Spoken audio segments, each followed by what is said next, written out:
कृपया वीडियो में नए हैं तो वीडियो को लाइक एंड सब्सक्राइब करें। संजय कहते हैं, राजन, उस समय उस घमासान युद्ध में बहुत से शत्रुओं द्वारा अकेले घिरे हुए भीमसेन महासमर में अपने सारथी से बोले, सारथे, अब तुम रथ को धृतराष्ट्र पुत्रों की सेना की ओर ले चलो। सूत, तुम अपने वाहनों द्वारा वेगपूर्वक आगे बढ़ो, जिससे इन धृतराष्ट्र पुत्रों को मैं यमलोक भेज सकूं। भीमसेन के इस प्रकार आदेश देने पर सारथी तुरंत ही भयंकर वेग से युक्त हो आपके पुत्रों की सेना की ओर, जिधर भीमसेन जाना चाहते थे, चल दिया। तब अन्यान्य कौरवों ने हाथी, घोड़े, रथ और पैदलों की विशाल सेना साथ ले सब ओर से उन पर आक्रमण किया। वे भीमसेन के अत्यंत वेगशाली श्रेष्ठ रथ पर चारों ओर से बाण समूहों द्वारा प्रहार करने लगे, परंतु महामनस्वी भीमसेन ने अपने ऊपर आते हुए उन बाणों को सुवर्णमय पंख वाले बाणों द्वारा काट डाला। वे सोने की पांख वाले बाण भीमसेन के बाणों से दो दो तीन तीन टुकड़ों में कटकर गिर गए। राजन, नरेंद्र! तत्पश्चात श्रेष्ठ राजाओं की मंडली में भीमसेन के द्वारा मारे गए हाथियों, रथों, घोड़ों और पैदल युवकों का भयंकर आर्तनाद प्रकट होने लगा, मानो वज्र के मारे हुए पहाड़ फट पड़े हों, जैसे जिनके पंख निकल आए हैं।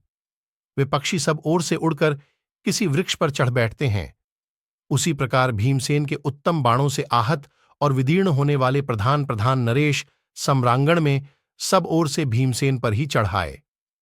आपकी सेना के आक्रमण करने पर अनंत वेगशाली भीमसेन ने अपना महान वेग प्रकट किया, ठीक उसी तरह जैसे प्रलय काल में समस्त प्राणियों का संहार करने वाला काल हाथ में दंड लिए सबको नष्ट और दग्ध करने की इच्छा से असीम वेग प्रकट करता है। अत्यंत वेगशाली भीमसेन के महान वेग को आपके सैनिक रणभूमि में रोक न सके। जैसे प्रलय काल में मुंह बाकर आक्रमण करने वाले प्रजा संहारकारी काल के वेग को कोई नहीं रोक सकता। भारत तदनंतर सम्रांगण में महामना भीमसेन के द्वारा दग्ध होती हुई कौरव सेना भयभीत हो संपूर्ण दिशाओं में बिखर गई। जैसे आंधी बादलों को छिन्न भिन्न कर देती है, उसी प्रकार भीमसेन ने आपके सैनिकों को मार भगाया था। तत्पश्चात बलवान और बुद्धिमान भीमसेन हर्ष से उल्लसित हो अपने सारथी से पुनः इस प्रकार बोले, सूत, ये जो बहुत से रथ और ध्वज एक साथ इधर बढ़ा रहे हैं, उन्हें पहचानो तो सही, वे अपने पक्ष के हैं या शत्रु पक्ष के, क्योंकि युद्ध करते समय मुझे अपने पराये का ज्ञान नहीं रहता। कहीं ऐसा न हो कि अपनी ही सेना को बाणों से आच्छादित कर डालूं। विशोक, संपूर्ण दिशाओं में शत्रुओं को देखकर उठी हुई चिंता मेरे हृदय को अत्यंत संतप्त कर रही है, क्योंकि राजा युधिष्ठिर बाणों से आघात से पीड़ित हैं और किरीटधारी अर्जुन अभी तक उनका समाचार लेकर लौटे नहीं। सूत, इन सब कारणों से मुझे बहुत दुख हो रहा है। सारथे, पहले तो इस बात का दुख हो रहा है कि धर्मराज मुझे छोड़कर स्वयं ही शत्रुओं के बीच में चले गए। पता नहीं वे अब तक जीवित हैं या नहीं। अर्जुन का भी कोई समाचार नहीं मिला। इससे आज मुझे अधिक दुख। अच्छा, अब मैं अत्यंत विश्वस्ता होकर शत्रुओं की प्रचंड सेना का विनाश करूंगा। यहां एकत्र हुई इस सेना को युद्धस्थल में नष्ट करके मैं तुम्हारे साथ ही आज प्रसन्नता का अनुभव करूंगा। सूत, तुम मेरे रथ पर रखे हुए बाणों के सारे तरकसों की देखभाल करके ठीक ठीक समझकर मुझे स्पष्ट रूप से बताओ कि अब उनमें कितने बाण अवशिष्ट रह गए हैं, किस किस जाति के बाण बचे हैं और उनकी संख्या कितनी है।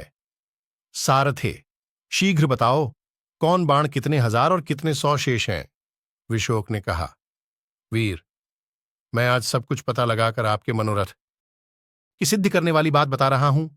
कैकेय, काम्बोज, सौराष्ट्र, बाहलिक, म्लेच्छ, सुहम, प्रतंगण, मद्र, वंग, मगध, कुलिंद, आनर्त, आवर्त और पर्वतीय सभी योद्धा हाथों में श्रेष्ठ आयुध लिए आपको चारों ओर से घेरकर युद्धस्थल में शत्रुओं का सामना करने के लिए गरज रहे हैं। वीरवर, अभी अपने पास 60,000 मार्गण हैं, 10-10 हजार क्षुर और मल्ल हैं, 2,000 नारद शेष हैं तथा पार्थ 3,000 प्रदर बाकी रह गए हैं। पांडुनंदन, अभी इतने आयुध शेष हैं कि 6 बैलों से जुता हुआ छकड़ा भी उन्हें नहीं खींच सकता। विद्वन, इन सहस्रों अस्त्रों का आप प्रयोग कीजिए। अभी तो आपके पास बहुत ही गदाएं, तलवारें और बाहुबल की संपत्ति हैं।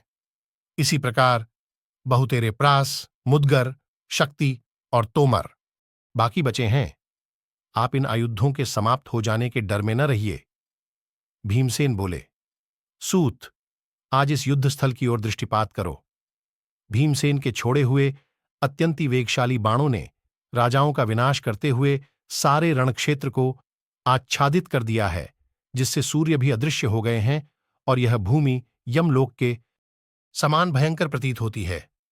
सूत, आज बच्चों से लेकर बूढ़ों तक समस्त भूपालों को यह विदित हो जाएगा कि भीमसेन समर सागर में डूब गए अथवा उन्होंने अकेले ही समस्त कौरवों को युद्ध में जीत लिया।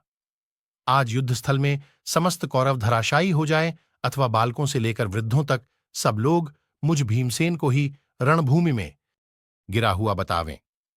मैं अकेला ही उन समस्त कौरवों को मार गिराऊंगा अथवा वे ही सब लोग मुझ भीमसेन को पीड़ित करें।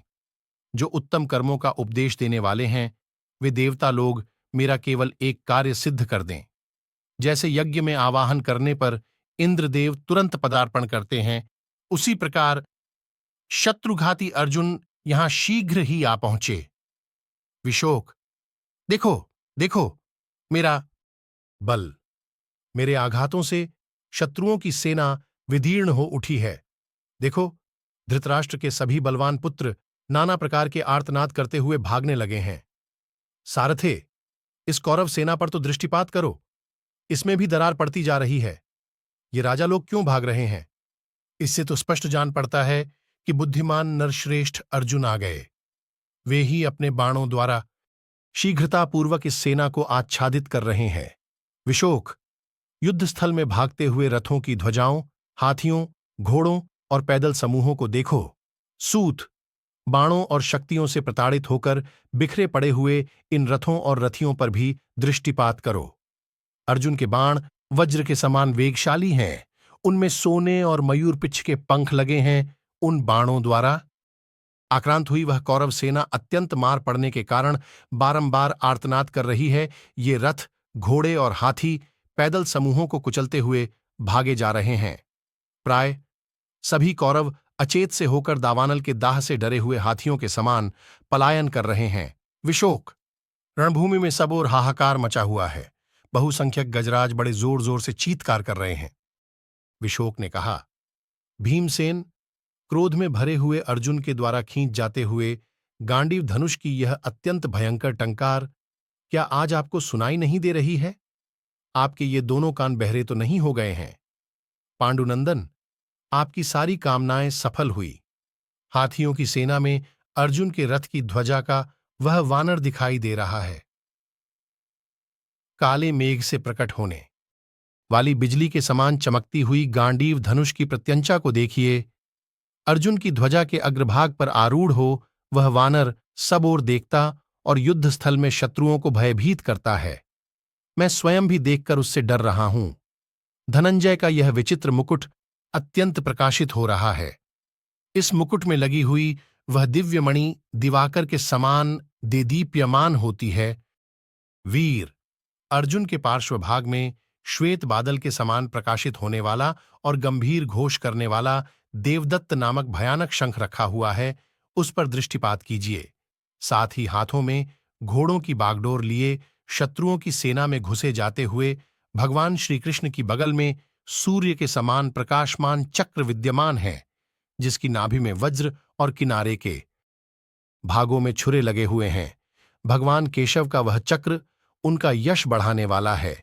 संपूर्ण यदुवंशी सदा उसकी पूजा करते हैं। आप उस चक्र को भी देखिए।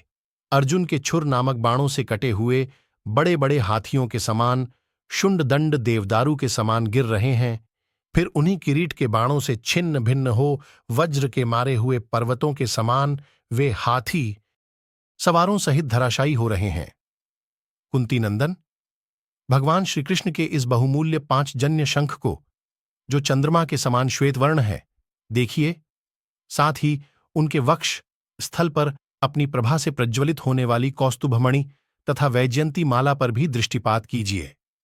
निश्चय ही रथियों में श्रेष्ठ कुंती नंदन अर्जुन शत्रुओं की सेना को खदेड़ते हुए इधर ही आ रहे हैं। सफेद बादलों के समान श्वेत कांति वाले उनके महामूल्यवान अश्व श्याम सुंदर श्री कृष्ण द्वारा संचालित हो रहे हैं। देखिए, जैसे गरुड़ के पंख से उठी हुई वायु के द्वारा बड़े बड़े जंगल धराशायी हो जाते हैं, उसी प्रकार देवराज इंद्र के तुल्य तेजस्वी आपके छोटे भाई अर्जुन बाणों द्वारा शत्रुओं के रथों, घोड़ों और पैदल समूहों को विदीर्ण कर रहे हैं और वे सब के सब पृथ्वी पर गिरते जा रहे हैं। वह देखिए, किरीटधारी अर्जुन ने सम्रांगण में सारथी और घोड़ों सहित इन 400 रथियों को मार डाला तथा अपने विशाल बाणों द्वारा 700 हाथियों, बहुत से पैदलों, घुड़सवारों और रथों का संहार कर डाला। विचित्र ग्रह के समान ये बलवान अर्जुन कौरवों का संहार करते हुए आपके निकट आ रहे हैं। अब आपकी कामना सफल हुई, आपके शत्रु मारे गए। इस समय चिरकाल के लिए आपका बल और आयु बढ़ेर। भीमसेन ने कहा, विशोक, तुम अर्जुन के आने का समाचार सुना रहे हो। सारथे, इस प्रिय संवाद से मुझे बड़ी प्रसन्नता हुई है। अतः मैं तुम्हें 14 बड़े बड़े गांव की जागीर देता हूं, साथ ही 100 दासियाओं तथा 20 रथ तुम्हें पारितोषिक के रूप में प्राप्त होंगे। महाभारत की ऐसी कई रोचक कहानियां हैं जो हम आपको बताते रहेंगे। हमसे जुड़े रहने के लिए हमारे चैनल को सब्सक्राइब कीजिए। आपका बहुत बहुत धन्यवाद।